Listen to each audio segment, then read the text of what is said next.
Hi again, everybody. Welcome to another episode of the ShopNotes Podcast. It's episode number 63. I'm your host, Phil Huber.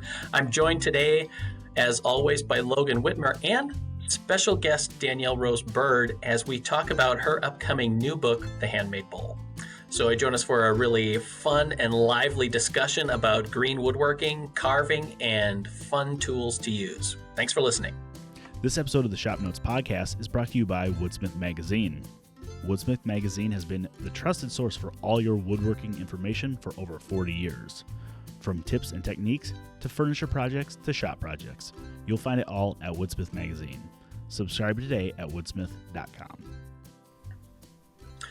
All right, Danielle, since you're clearly the new person on the threesome here, would you mind just telling us a little bit about yourself and the work you do? Sure thing. I am a wood carver, sculptor, mostly making carved vessels, sometimes sort of abstract sculpture on the other end of things. I work out of a studio in Bar Harbor, Maine, and I use a lot of hand techniques and power carving techniques. So it's like a blend of traditional and modern. Oh, cool. Yeah. So what's the weather like in Bar Harbor right now? Are you emerging from winter? We are. It's actually really nice out. And by really nice, I mean like low 50s. So I don't know where you two are at, but for us, that's pretty good. Central Iowa, that's same here. 50s hit, everybody's in flip-flop shorts and t-shirts. Exactly. It's like summer weather. Boom. There's a good layer of ice on things, but it's not bad compared to other years. So I'll take it. Okay. Yeah. So let's talk a little bit about your book now, which I guess to correct is the Handcarved Bowl, I believe. So my apologies there. Talk a little bit about the development of that and what you're aiming for in the book. So with the Handcarved Bowl, it was sort of born from what I had seen in other craft instruction in book or written form, and I wanted to take some of what I found useful in in-person instruction and bring it to a book form. It's really hard to do. It's really hard to replace, that in-person thing where one gesture might be, taken up by 4 paragraphs in a book, just one simple little, just this, like this, and so it's really difficult to replace, and it never is quite replaceable. It's obviously in-person instruction is advantageous in innumerable ways, but I also saw that there was a particular demographic that was showing up again and again and again for classes, and I think that's informed by a lot of different things. And I wanted to offer something for people to have access to that information without having to show up at a class. And it was something that was accessible and low cost. And those two things were important to me, to be able to get information like that to people. And this, mind you, is before the pandemic happened. And it kind of segued into that. A few of those factors just sort of naturally blended into what we now call normal. Is virtual has taken over, and it works well for that, to that end. But originally I just wanted to make that information more accessible to more people who I wasn't seeing in woodworking classes that I was either teaching or a part of as a student. And I also felt like it was a lot of, at least with bowl carving in particular, there was some information here and there, but it seemed to be disparate. It was very strewn. And there wasn't something that was really together, linear, and sort of gave it to you from the beginning to the end. And so I wanted to put together that information. I see a lot of it with spoon carving. I think green woodworking has really boomed in the last 10 years or so. And spoon carving is, sort of the easier access point. But with bowl carving, that information sort of lagged behind, where it was, you really had to dig for it to get the right answer. So I was hoping to make something that that could bring you from start to finish and answer some of those questions without having to be in person in a class. Yeah. I guess what I liked about it is the idea of having the whole book dedicated to bowls, because I know that there's been several much older titles that dealt with, Swedish traditional carving or something like that. They dealt with bowls, but it was as a chapter. You don't really, there's a lot that you miss out on, I think, in terms of nuance and being able to treat it as a subject.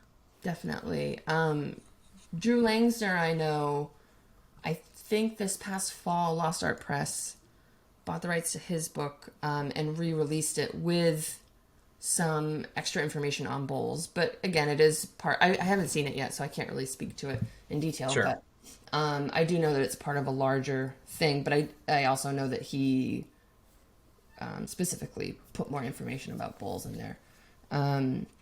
Because I know that his old website, Country Workshops, I believe he also left up sort of his archive of blog posts about bowls.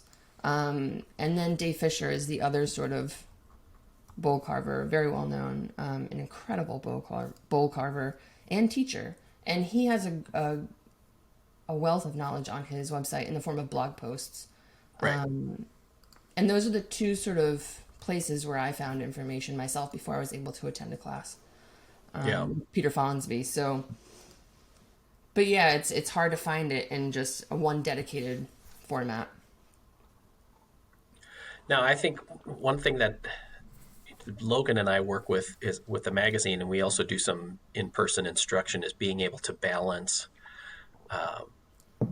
or being able to get across. I mean, when you're teaching in person, clearly there's a starting point and an end point where you're trying to get through in a certain amount of material, but there's an improvisational nature of teaching that's tough to get across in a book, isn't there? Yeah. And it's also the way I work. It's in bowl carving and green woodworking in general is very conditional. So it's hard to know what to keep and leave out, like where the threshold is for being like overload of information. At what point do you introduce certain concepts? Sure. That was a struggle, and reading over it and over it and over it and trying to gain that perspective of a person who, this information would be new to is really hard to do. So to have other eyes on it that could read it, because I almost knew too much, where it was like, does that make sense? You know what I mean? Does that make sense to you as someone who doesn't know this information? But that improvisational part is really, really hard to capture in a static form like that. Yeah. Where you can't add in those little things of being like, oh, I see that you're all looking very confused. Let me just add. You can't do that. It's super scary to just put that out into the world and not be able to answer those little questions as people, as they arise for people. Yeah, well, and it's interesting, and I don't know if you'll agree with me or not, Danielle.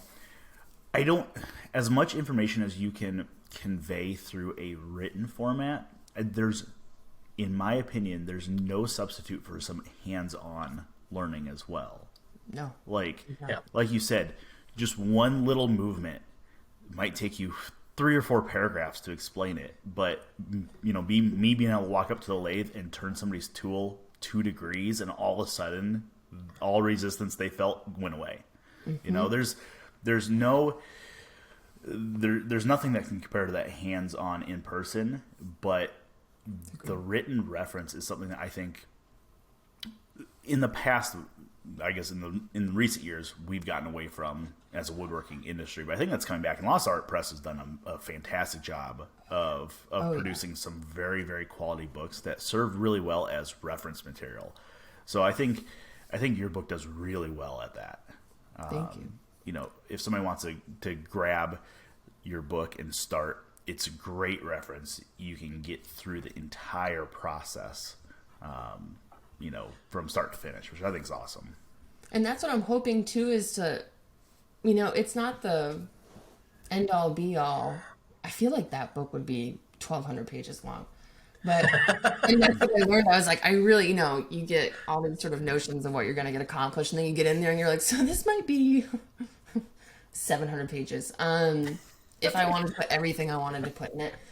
And then that's when it starts to get difficult to sort of like, trim it down. And I don't think it will ever truly replace in-person instruction for the exact reason you just said. And then to try and find out which things, though, are important enough that I want to explain them in those 4 paragraphs, like which ones are going to be useful to people the most to get them to the place where I feel like they can learn the other stuff just by kind of going through the motions of doing what I've shown them. So that was super difficult. And I found myself kind of having like these like mini existential crises where I was sitting there and being like, okay, like clear your mind. We're doing this like this. So what am I doing here? And many people have said this before me. When you teach, it's one thing to learn how to teach. And then coming from the perspective of learning how to teach people in this respect of having to write it down and knowing that's how the only way and the only channel through which people are going to receive that information, breaking it down to such a degree that when you're doing your movement, you're like, what is the epitome of what they need to, what's the takeaway here?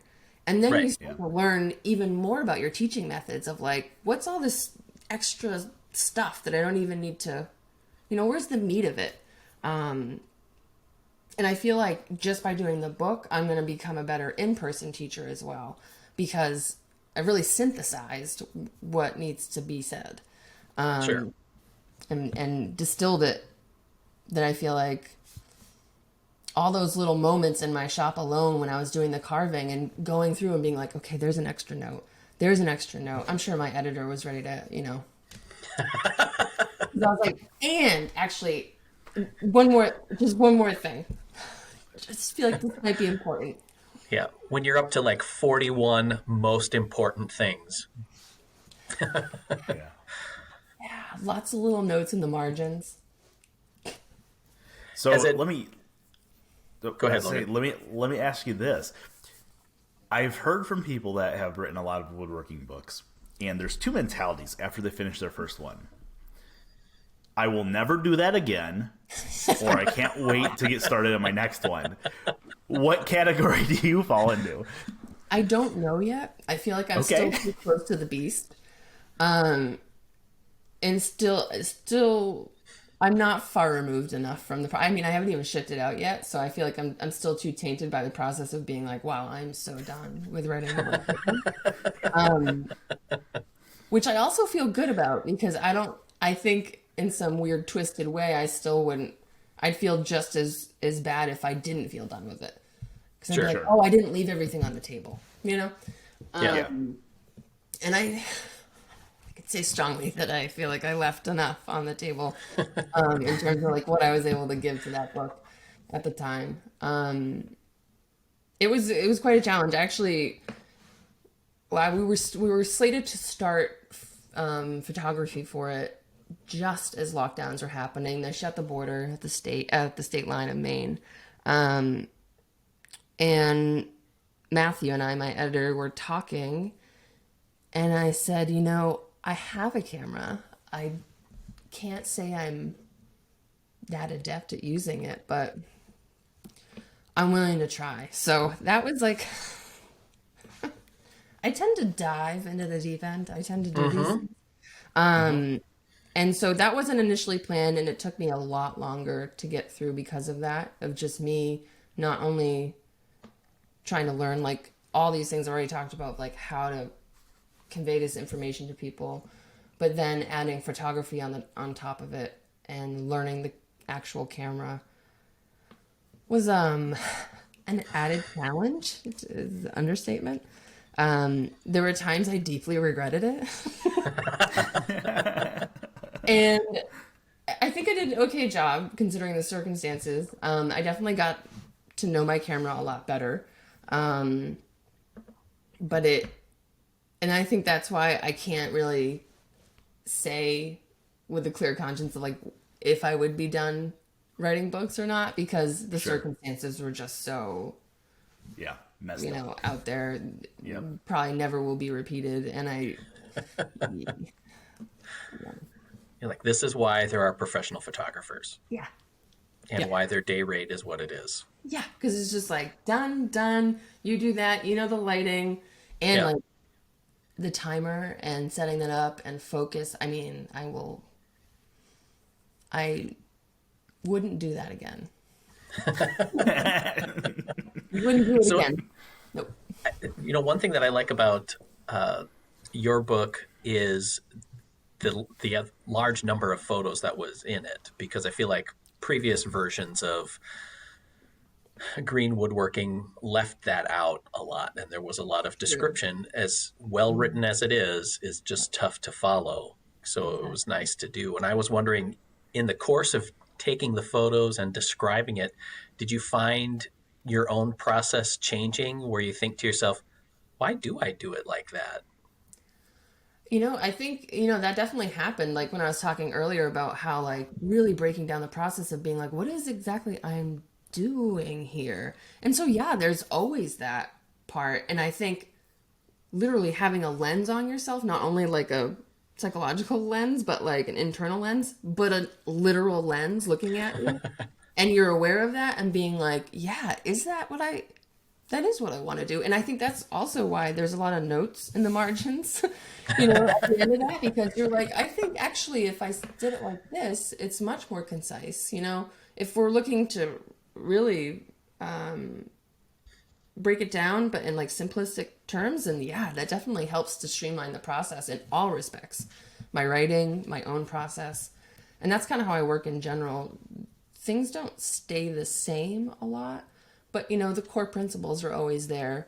And I think that's why I also wanted to focus on those and then let people know where there was room to expand. Because I feel like that's also where other craft instruction has sort of left me hanging a little bit, where I'm like, but where are the variables? Is this a variable or is this a constant? Is this something that I should do all the time? And do I have movement here? Like, is this something you just chose, or is this something that has to happen or else it'll crack in half?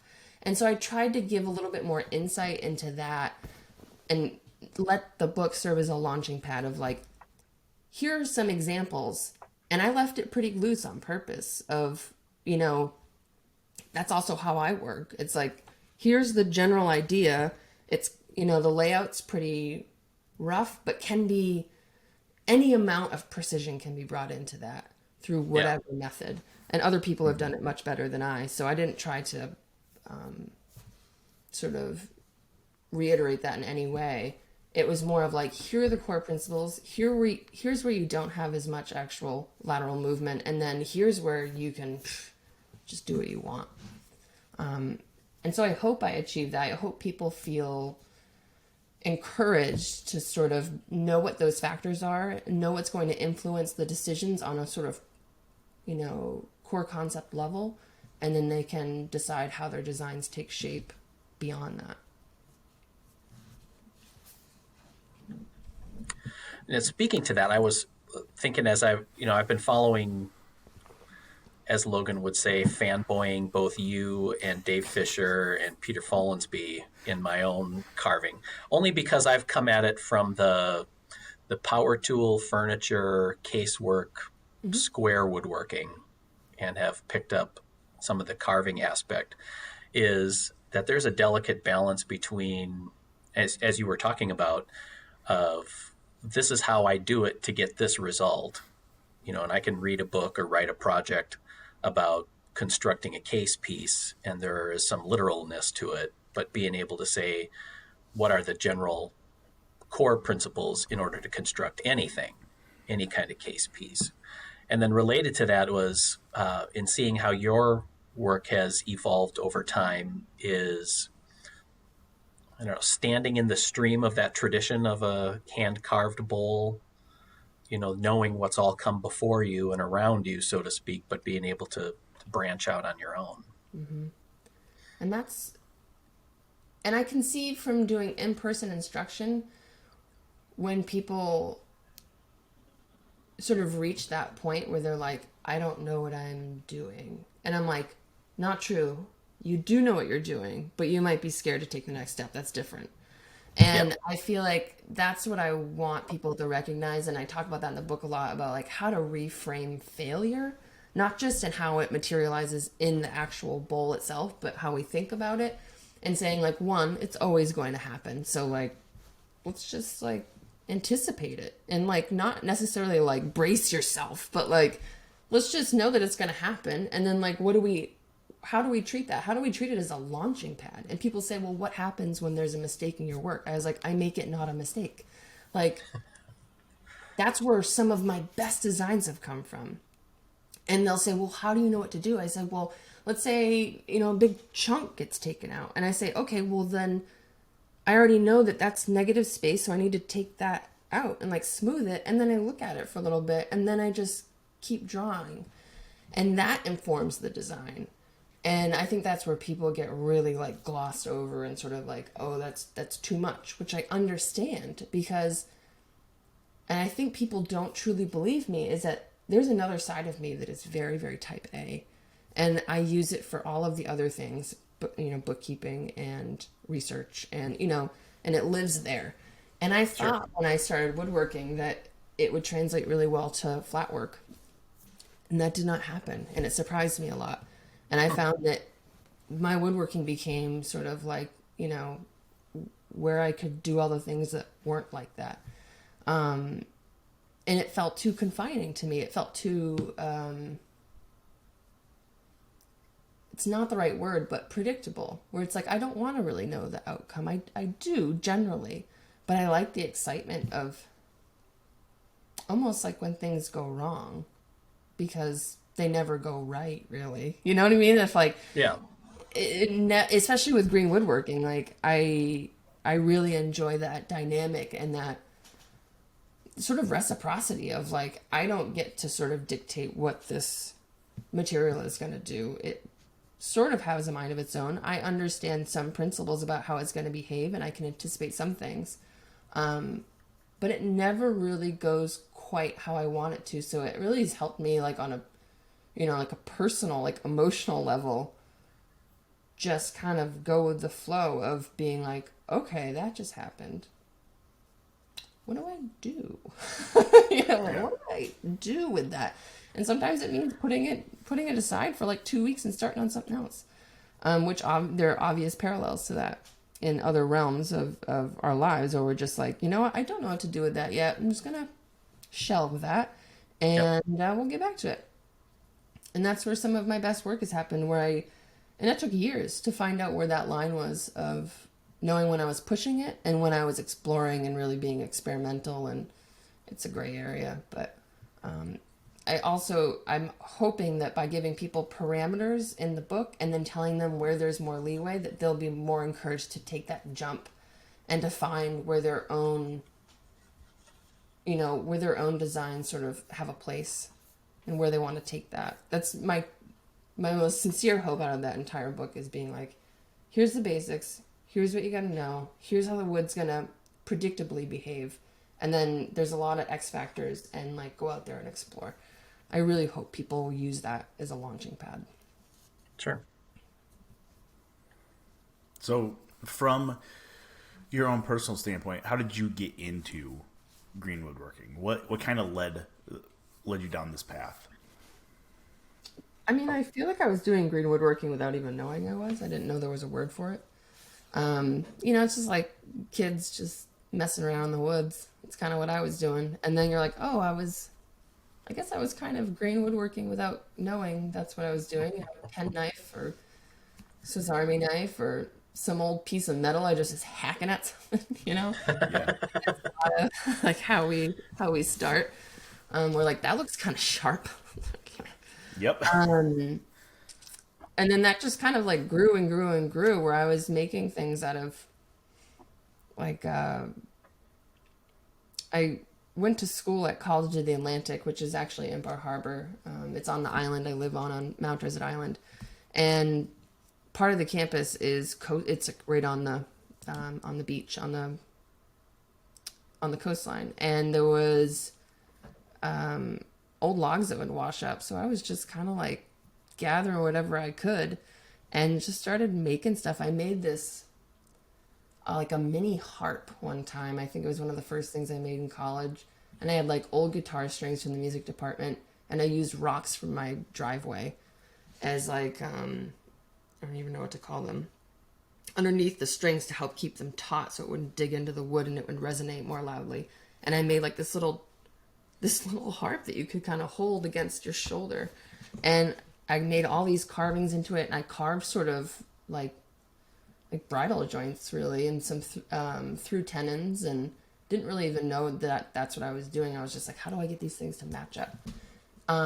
So it was a blend of things. I started also working on a project for my senior project at school, which was making a fiddle. And I made it out of all of these pieces of wood that were in this burn pile that they were going to torch because they'd just done demo on one of the school buildings. And I didn't have any tools, I didn't have any money. So I was like, great, free wood. Can I use the maintenance department's tools? I don't even know what they have, but they gave me, it's a small school and, you know, everyone knows everyone. They gave me a key. They just were like, you know, go wild. They said, don't be dumb. Just like all appendages attached. And they let me just kind of do what I wanted to do. And I made this little fiddle. I actually have it here. So my best experiences in life started with the phrase, don't be dumb. Don't be dumb. Yeah. So I made this. Oh, that's super cool. Yeah, Out that's of, awesome. I believe these were floorboards. These are like old tuning pegs from the Tool Barn. I don't know if you guys heard about the Tool Barn. Yep. Mm-hmm. And then I bought this piece. This was formed on a scrap piece form that I made, and then I soaked them all in scalding hot water because it was the maintenance department, so they had scalding hot water coming in through their pipes, and I just soaked them and then slowly formed them around the frame. I mean the jig, and made that. And as I was making that, I started in my downtime waiting for these things to set or dry, or, you know, while I was waiting for the wood to soak, I used one of their old dull chisels to carve a spoon out of one of those floorboards. And I was like, how are people doing this? Like, there's a lot of standing involved, a lot of swearing, and just being like, how are people doing this? And I started going on woodworking forums for the next, I don't know, 4 or 5 years, and just reading and gleaning all these little tidbits. And it was like unbelievable how much I'd have to dig and read in order to find the piece of information that I needed that would fill in that gap. Right. So I feel like that's where also this book was born, is just like, I don't want I just wish that it had been laid out for me like this. Basically, I made the thing that I wish I'd had. Sure. Yeah. I think there's, I think back on some of my first shop spaces that I've had and tool selection and choices. And on the one hand, you look back and you're like, how did I even get into this with so little? And yet there is a joy or a delight in being able to overcome a lot of those initial obstacles of no money for materials or really poor quality tools or something like that, that you've persevered to and to get through all that. Mm-hmm. And even though sometimes it develops poor habits, like using those things, it also, if you can make something cut like with a really bad edge and not the right tool, when you get the right one and you learn how to sharpen, you're like, holy cow. Yeah. And, I worked for Lee Nielsen doing demonstrations for a few years. So we'd travel around the country with a set of tools and do like in-person, on-demand demonstrations. So it wasn't like a planned thing. Whatever people asked, we'd be like, oh yeah, that's how this works. And Sure. Sharpening was like number one. Sometimes I'd be there 8 hours a day just talking my face off and just being like, what do you need to know? Keep going. And I, without question, the most sort of, you could see it on people's faces where they just be like, whoa.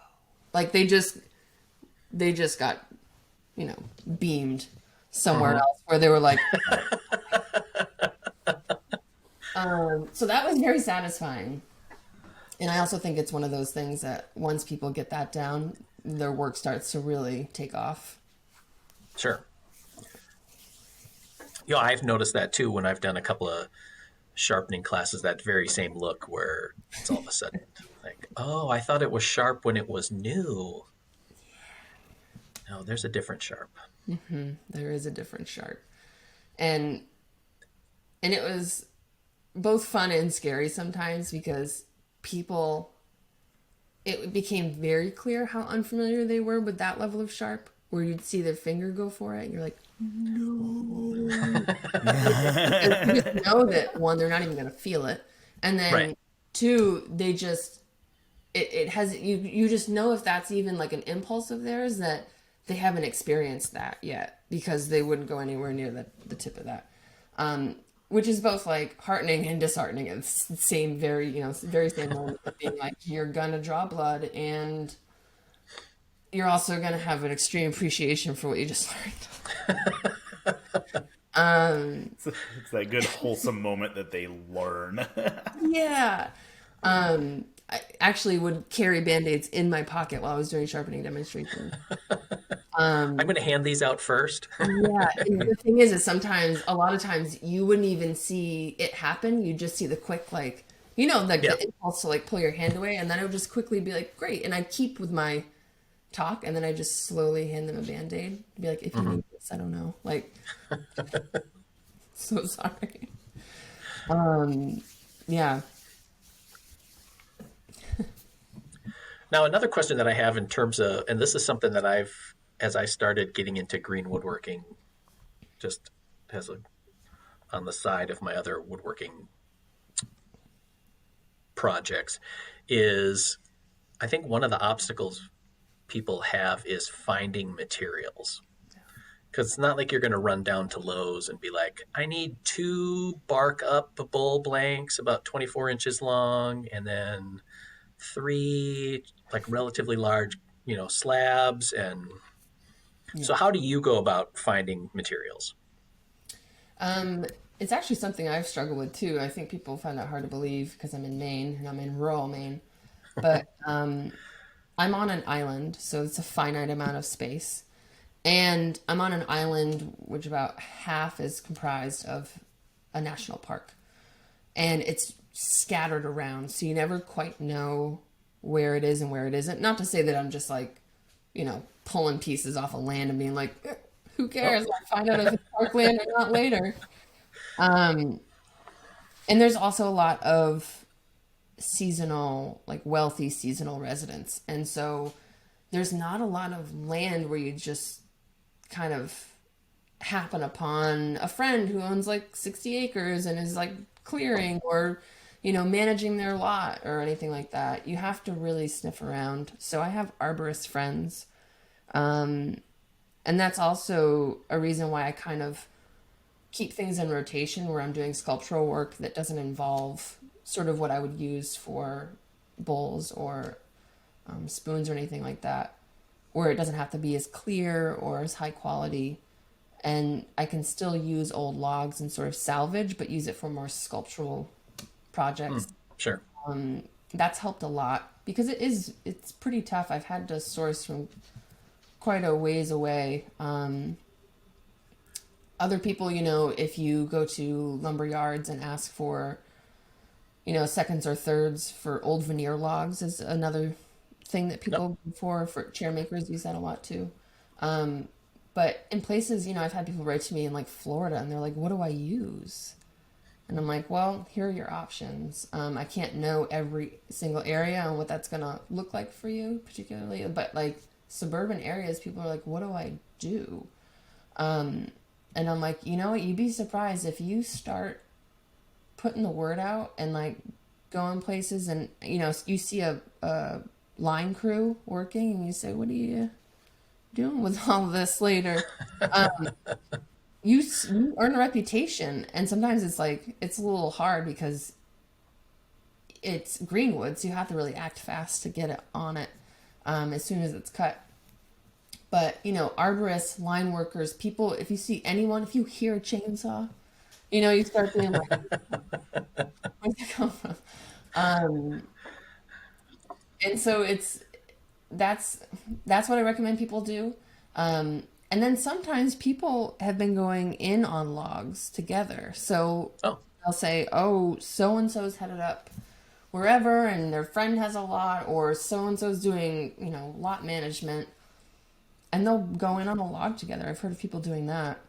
And then also with smaller items like spoon carving, a lot of people are offering blanks now too, and they'll ship them, which is much more feasible than, bowl blanks, large ones anyway. Right. But there's a variety of ways, and I cover it in the book a little bit as sort of like, just check out all these different options if you can. If you can't, I've done bowls with dried wood too, and just, not the clearest, most optimal pieces either. And it's something I talk about in the book of like, how perfect do you need this bowl to be? To like get what you need to get out of it. Do you want it to be beautiful? Well, that can be beautiful if it's cracked everywhere. I have plenty of those where I did it with full intention, knowing it would and hoping it would. And so I try to like, let people know you don't need the most primo, starting blank for this. Use what you got. Whatever you have on hand, whatever you can use, go for. And I hope people are able to source wood, or at least find some way to get something. And that's another reason why I wanted to sort of give people those parameters and give them as much information as I could if they're not able to take a class, because some people only have one shot. They're right. like, I worked so hard to get this one piece of wood. How do I just like kind of get to where I want to go and have an inkling of what I need to do to get it there? So I'm not just like, blindly forging forward and then ending up with something that's really going to disappoint me. Yeah, because it's definitely a privilege to have access to wood like that. Yeah. I think what's interesting about it is the idea that, a lot of times woodworking feels solitary, but in a green woodworking situation, it almost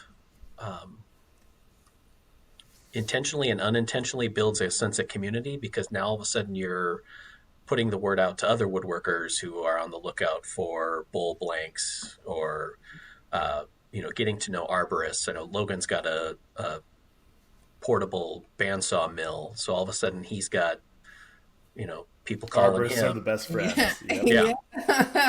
Yeah. Yep, they find out. Yeah, it's inherently sort of community driven. I think that's also because of the process itself is very start to finish. Sure.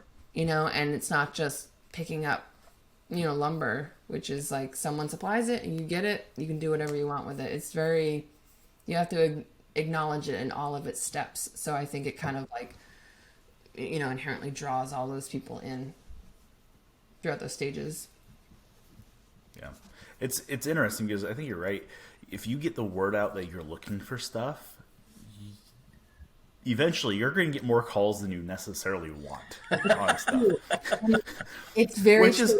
And also if you're like, I tell people, I'm like, behave yourself. Like go there and clean up and leave it nice. People are going to notice, and without even really meaning to, they're going to mention your name again. I was like, Sure. Bring them a little something that you made, even if they say no, just be like, thank you. I appreciate it. I was like, you're not angling for anything. Just like, tell them that you appreciate it. And this is what you're doing. A lot of people don't know about this stuff. So if you just like, bring them into the process a little bit, and then they might not even be able to help you, but they know a friend all of a sudden who has a tree, and who are they calling? They're calling you.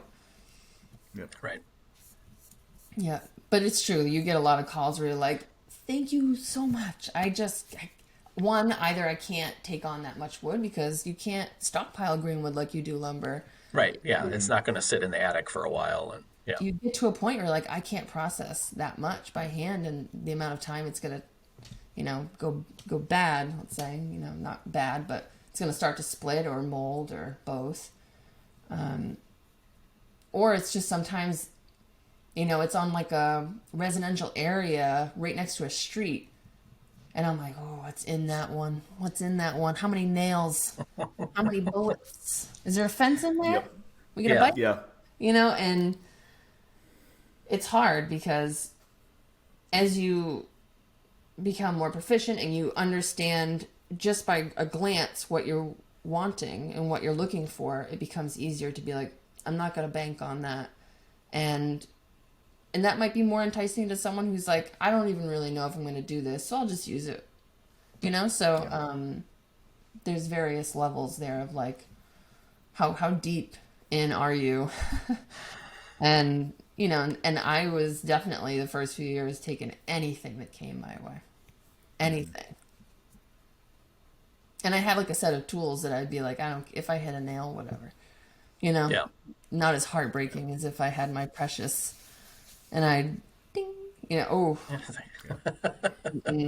not. It's like that's like when I just don't even look and I put it down and I just turn around and like walking away.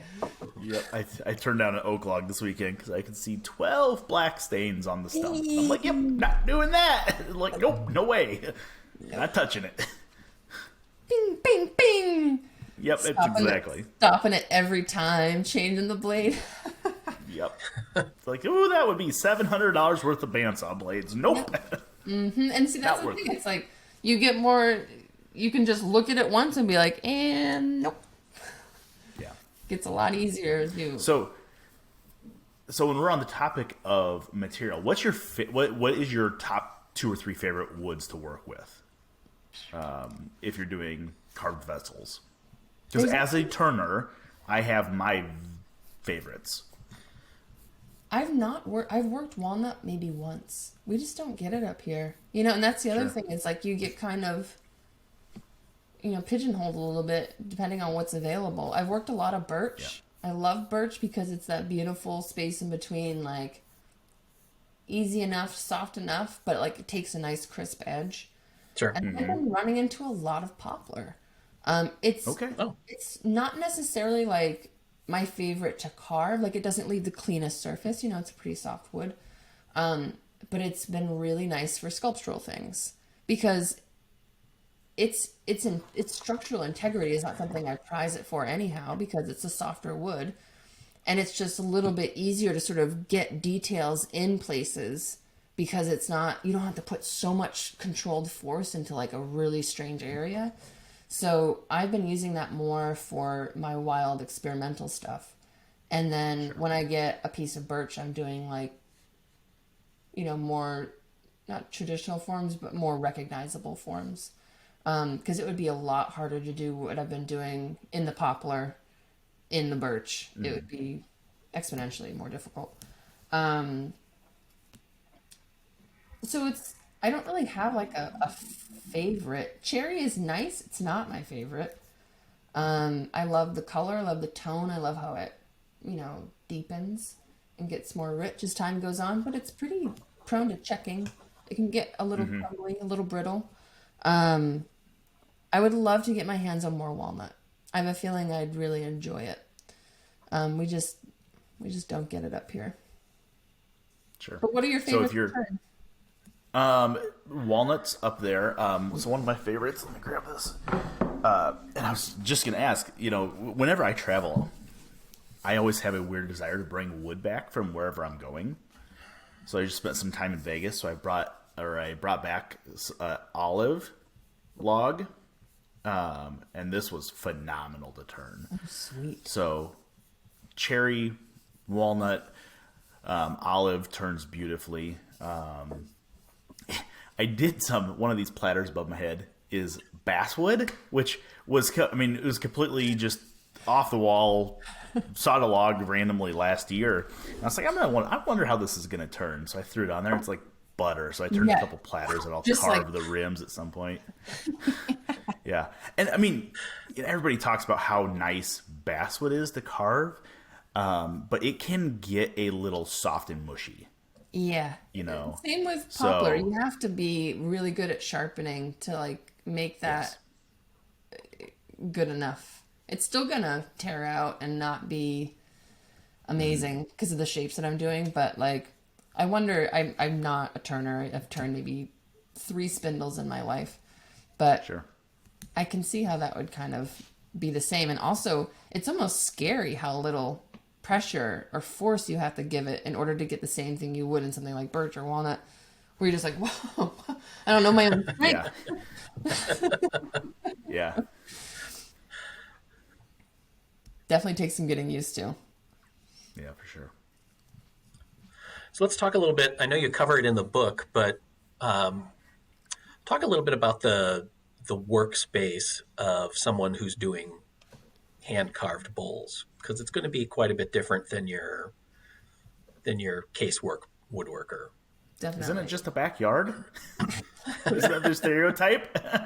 It really is just like, and that's kind of what I love about it too, is that you can really kind of make it work. Like I've seen people work out of their vehicles before. Green woodworking, you can make a little bench setup just from a part of a log. And this is another reason why saying yes to, not optimal carving logs is good, because then you're making chopping blocks and carving benches from that.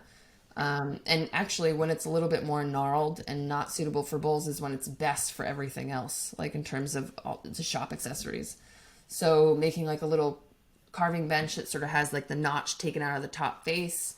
That's, with the staked legs, super simplified bench setups that you can either take the legs out and make it more packable, either in your car or, and if it's not like a traditional shop, if it's like a bedroom, then you can stow it away really easily.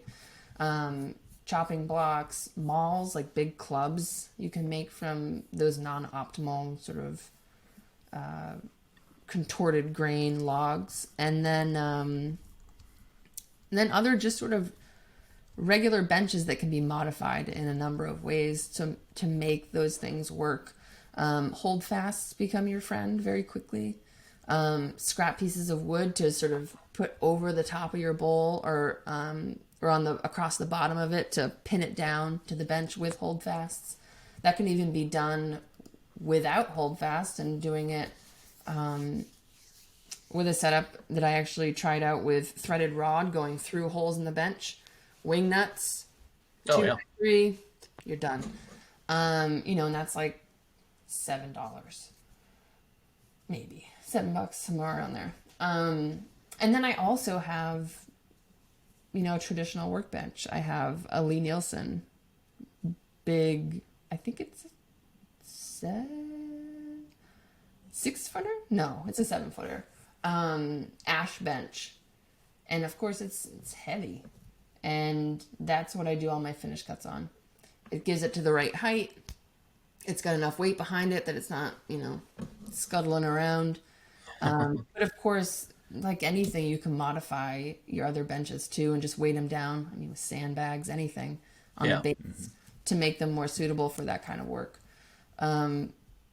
That's kind of what I love about this too, is like, the accessibility point is like you can make any of those benches I just mentioned out of logs and get yourself eventually to the point where you're able to get a bench where you don't have to keep switching over or modifying or, I still use those things, but in just a more limited capacity, and then I move on to something else that's more suited for the next task that's made it much, much easier. But the first however many years, I was just using that chopping block and log. And, when you need to, you find out all the ways you can use that thing. Safe or not. I know, real quick when you switch.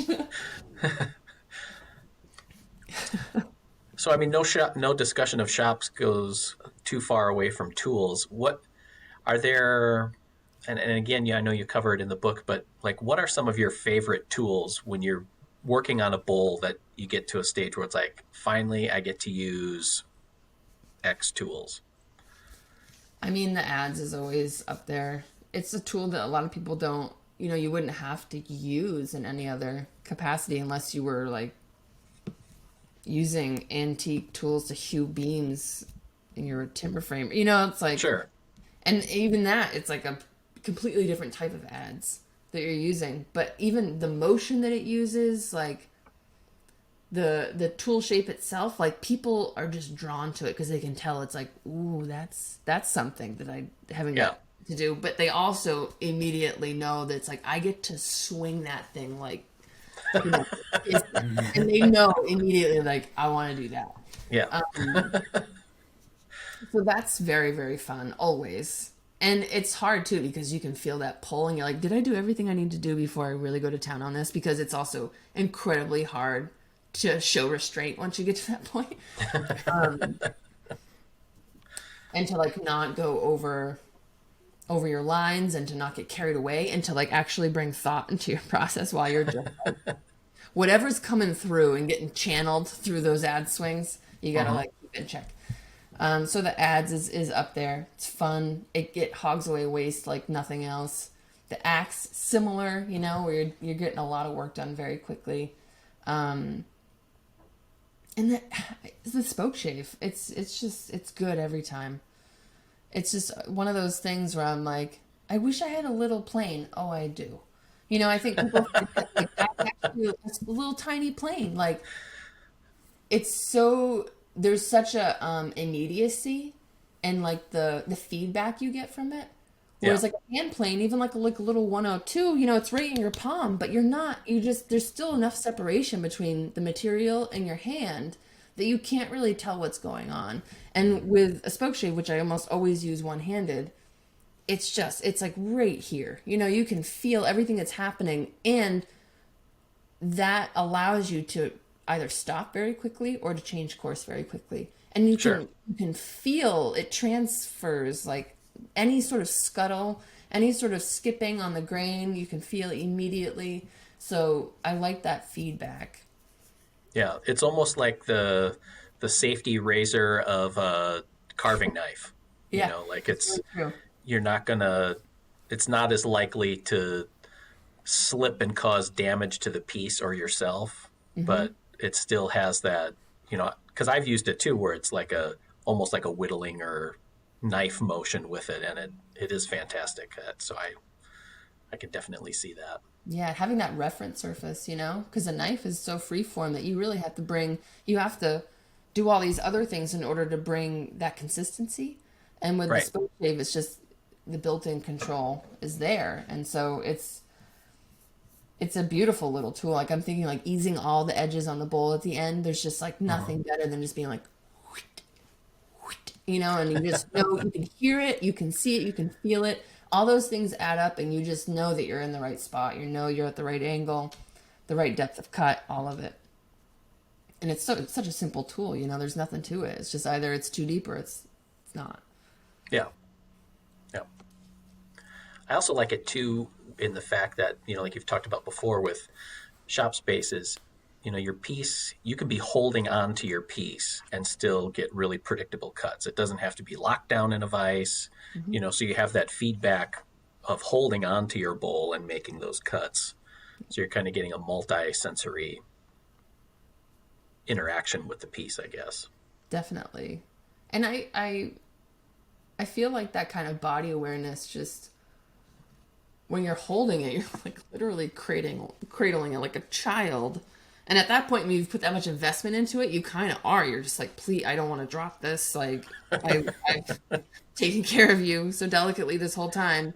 And when you're working it, you get to a point where you are so aware of all of your actions and your body movements that sort of just like, that brings awareness to the entire process. You start becoming more aware of how all of those little, you know, micro movements build up into more efficient and skillful work.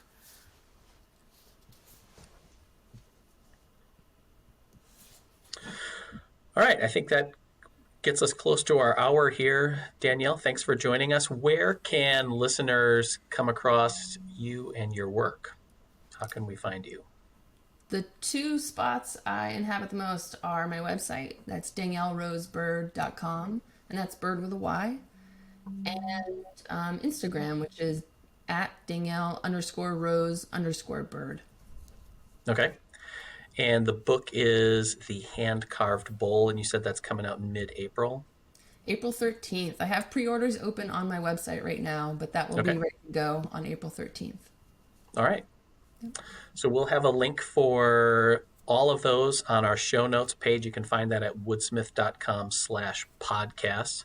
Thanks for joining us, Danielle, and good luck on maybe your next book. Thank you for having me, and hopefully I can get some distance and decide if that's going to happen. This episode of ShopNotes Podcast is brought to you by Woodsmith Plans. You'll find nearly 1,000 plans covering everything that you'd want to build. From furniture projects to gift projects, kitchen accessories, workshop projects, and jigs and more. Find your next project at woodsmithplans.com.